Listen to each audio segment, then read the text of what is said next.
Hello everyone and welcome to the last video in loops. So today we are actually going to go over break, continue, and then we will see some other example. So starting with break and continue. So this is mainly to control like special cases in the loop. So for example, if we started with trying to use break or continue to like skip, for example, a certain special case that I don't want to print or I don't want to deal with. Another thing, if you remember when we used the while one, if I want to break this infinite loop, okay, so in this case I will use break and so on. So let's start here with break, and the syntax is very easy. Just write break and that's it. As you can see it here, you can just write break and that's it. Okay, so in this example here we have while and then certain condition, and then inside it there is if, and let's say here it can be while 1, right, which will run infinite number of times, and then if certain condition was satisfied, in this case break. Break means that I'm going to go outside this while loop. Okay, also it can be applied to for loop. So in the for loop, inside here you are having break, which will take you outside the for loop, right? And if you look at the flowchart, you will find it something like this. You are entering a certain loop and you have a certain condition. If this condition is satisfied, in this case break, and this break means that I'm going to go outside or exit the loop.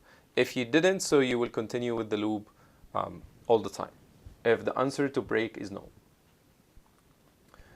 So here's an example.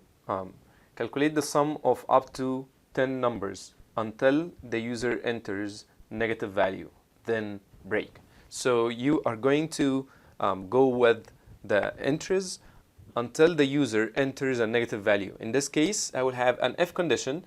If the number is less than 0, break, and that's it. So here's the program. As you can see, we are starting with the main function and then int I, double num or number and sum, and then here's the loop for I equals to 1, I less than or equals to 10, I plus I, and then printf enter a number for the user, and then the user will enter a number here, and then after the user entered the number here, you have to check, right? So if the number is negative, break, and this break will take you outside the loop, which is the for loop, which will take you here, right? So for example, if you are entering 1 plus 2 plus 3 plus 4 plus negative 4, so in this case it will just count 1 plus 2 plus 3 plus 4 and print it, and that's it. Okay, so this is why actually if you look here, and let's consider the user input here is as follows. The user entered 2.4, 4.5, 3.4, negative 3. Okay, in this case negative 3 will not be counted. Why? Because once you enter negative 3 here, you will check here, you will find that, hey, this is negative 3, you will go to break, break will take you outside the loop, so the negative 3 didn't go through the addition process, right?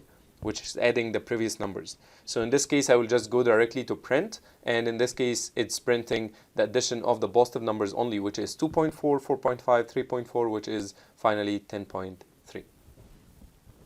So this is for the break. For continue, it's just skipping one loop.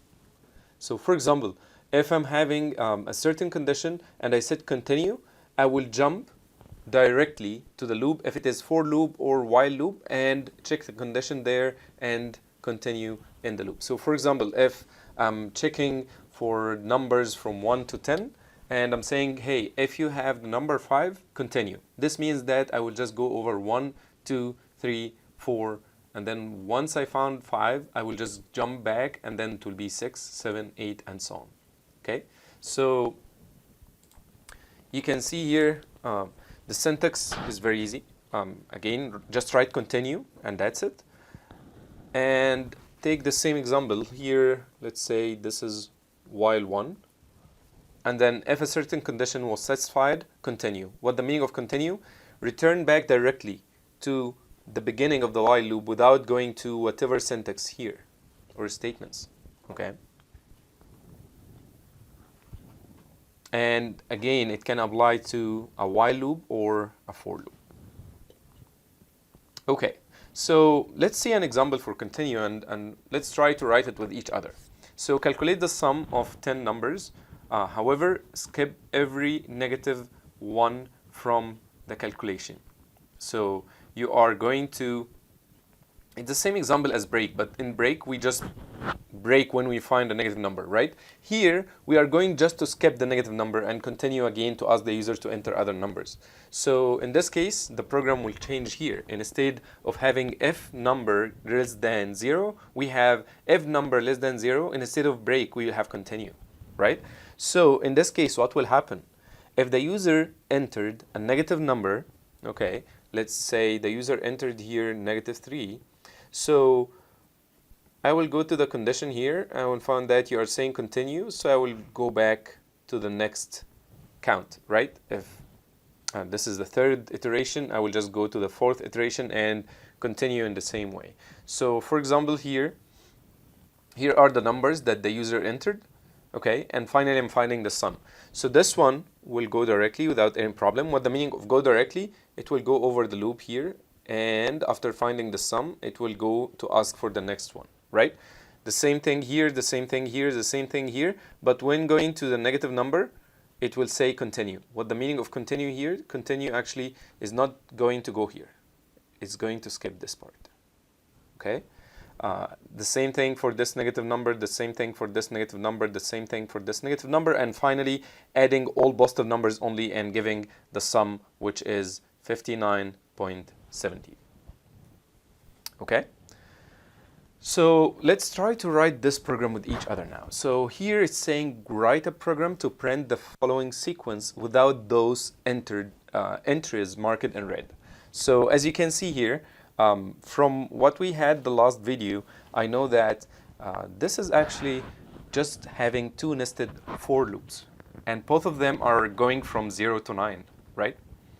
So in this case, I know how to print all of them, but how actually to skip those in red? Since I want to skip special cases only, in this case I will just use continue, right? So here, let's start to write our program here, and we have include standard input output, and then main function, return 0, and then terminate. Okay, so I will start by having an outer loop. So let me write here the outer loop, because as I said, like to implement this matrix, right, you have to have 2 nested loops. So I will start with the outer loop, and the outer loop here I will have for int I equals to 0, and then you have 2 options here, either to have I less than 10 or I less than or equals to 9. Both are exactly the same, okay? So let me write here I less than 10, and then I plus plus. And as we said in the class, here it doesn't matter if you put I plus plus or plus plus I, okay? And then inside this for loop, I will get the inner loop, okay? And in the inner loop, actually, I will have another for loop with another variable, which let's say j, and here j, it will be the same thing, j less than 10, and then plus plus j. And then what I have to do here, instead of printing, of having the print statement, here I have to consider the special case. Okay, so to consider the special case here, I will just have f I equals j, and let me return back here to show you what I'm doing. If I and j are 0, 0, or 1, 1, or 2, 2, or 3, 3, and so on until 9, 9, I want to skip, right? So here, this is why I'm saying if I equals j, continue. Okay, and remember, as I said before, if I'm having only one statement with the if condition, I don't have to put the braces here. Okay, so in this case, I just have the condition that is making sure that every time I equals j, I will just skip and go to the next iteration, which I will just follow the next iteration here. And then after this, I just need to print f. And you have to follow the formatting actually you have. So the formatting here is, let's return back here. You'll find that two brackets and then the number, which is I and j, and between them there is a comma. So I will have %d, comma, %d, okay, and here I will just put I, j, okay, and then this is the end of the inner loop, okay. Since here after each inner loop I'm going to a new line, as you can see, every time I is changing, you are going to a new line, right? So this is why actually here I will have printf, just a new line, okay? And then after this, I will just go outside here, and finally, I think we are done here. Is there anything required other than this? Print. Okay, perfect. So now we have everything ready. So let's try to run this. Let's name it as continue.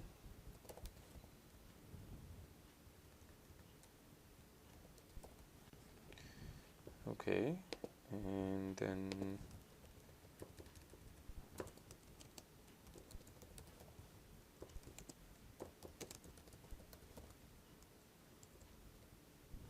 okay, we don't have errors, this is good.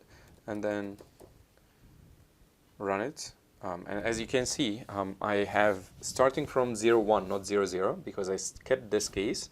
As you can see here, I don't have, for example, 2, 2 here, right? So I have 2, 1, and then 2, 2, 3 directly. I don't have 9, 9. The last one is 9, 8. Okay, so we actually skipped all of them. Okay, great. So after this example, let's go and see scope of the loop variable. So until now, and we in the class we talked like very quick about that, but scope of the loop variable, in this case, the scope actually means where is this variable declared, okay? So for example, if you started the main function and then declared any variable, so this variable will be seen by any loop inside this main function, okay? But if you declared the variable inside the loop, so this variable will not be seen outside this loop. So if you went back to initialize or change the value of this variable, you will not be able to do that. Okay, so let's see an example with the one we just did now. So here I have two variables, I and j. Okay, so for example, let me go here and say printf %d and then I. What is your expectation here? Are we going to print I, the last value of I, which is 9, or it's going to give an error? Let's try to save, run, and see what will happen. So here running, it's saying here that undeclared, I undeclared, right? First use in this function. So it didn't see the declaration of I here, right? It didn't see it. Why? Because any declaration inside a loop, this is called local variable. what the meaning of local variable? It's this declaration is locally inside the for. Outside the for, we can't see it. Okay? The same thing actually, like if we went here to take this out. So I will just go here and say int I equals to 0. Okay, so I declared I outside. So let's run again. No errors, right? Because we already declared it outside. And then running, we are getting everything here, and finally printing I, which is here, which the last value of it is 10, right? Because we incremented I, but it didn't go from the condition, so the last value here is 10. So from here you can find that we are dealing with local variables if they are inside a certain loop or a certain function. Okay, global variables which are defined outside the main function, so they are global. Every single function can see it, the main function or any other user-defined function. Okay, if you have the variable declared inside the main function, so it is global inside the main function, so any other loop inside the main function can see it, like I here. Okay, so I here can be seen by this for loop and can be seen by this printf statement, which is outside all the loops, right? So please make sure that you are identifying between them. And sometimes actually when we are dealing with some hardware, like if you are going to take CPRE 288, it's better actually to declare outside the for loop, okay? Because some hardwares are actually not intended to understand the declaration inside the loop.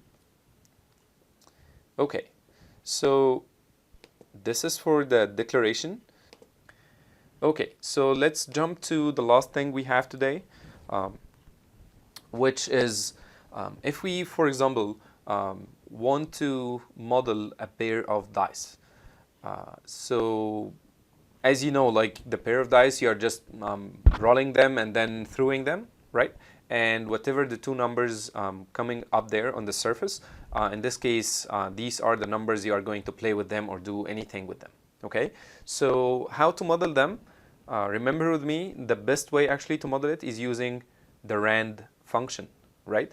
So the rand function actually is going to generate random number, and you have to adjust your random number to be between 1 and 6, right? So adjusting the random number to be between 1 and 6, and then do it 2 times. In this case, you are somehow like mimicking that you are having 2 dice and you are rolling them, and you are getting 2 numbers, okay? Because of this, actually, I already posted a problem on discussion board, okay?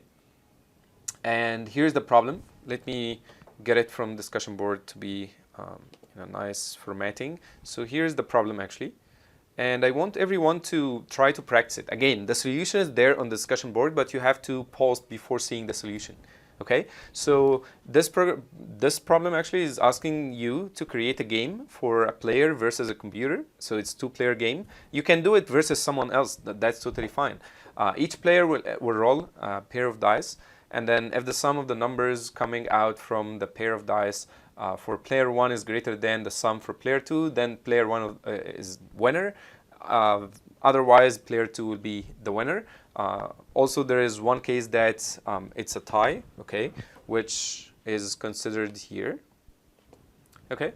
And then if the user, which is user 1, because you are playing versus the computer, so the computer will not get bored or something, so you are the one controlling terminating the program, and if you want to terminate it, you have to enter -99 to end the game. Also, player 1 will be asked to enter his lucky number. This number will be the seed for the rand function, if you remember that, okay? Player 2, the computer, will just use automated generated seed, and remember that the automated one can get from using time.h, right? And finally, this is an example and how you can do that. So this is a very good practice. Please try to play with it, try to write the code.